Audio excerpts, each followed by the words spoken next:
اس کا تمہیں کچھ گناہ نہیں کہ حج کے دنوں میں بذریعہ تجارت اپنے پروردگار سے روزی طلب کرو، اور جب عرفات سے واپس ہونے لگو تو مشعر حرام یعنی مزدلفہ میں اللہ کا ذکر کرو،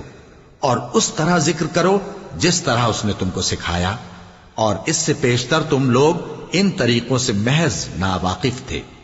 پھر جہاں سے اور لوگ واپس ہوں وہیں سے تم بھی واپس ہو، اور اللہ سے بخشش مانگو، بے شک اللہ بخشنے والا ہے، رحمت کرنے والا ہے۔ پھر جب حج کے تمام ارکان پورے کر چکو تو مینا میں اللہ کو یاد کرو جس طرح اپنے باپ دادا کو یاد کیا کرتے تھے، بلکہ اس سے بھی زیادہ۔ اور بعض لوگ ایسے ہیں جو اللہ سے التجا کرتے ہیں کہ اے پروردگار ہم کو جو دینا ہے دنیا ہی میں دے دے،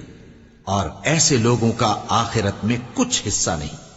اور بعض ایسے ہیں کہ دعا کرتے ہیں کہ پروردگار ہم کو دنیا میں بھی نعمت عطا فرما اور آخرت میں بھی نعمت بخشیو اور دوزخ کے عذاب سے محفوظ رکھیو۔ یہی لوگ ہیں جن کے لیے ان کے کاموں کا حصہ یعنی اجر نیک تیار ہے، اور اللہ جلد حساب لینے والا ہے۔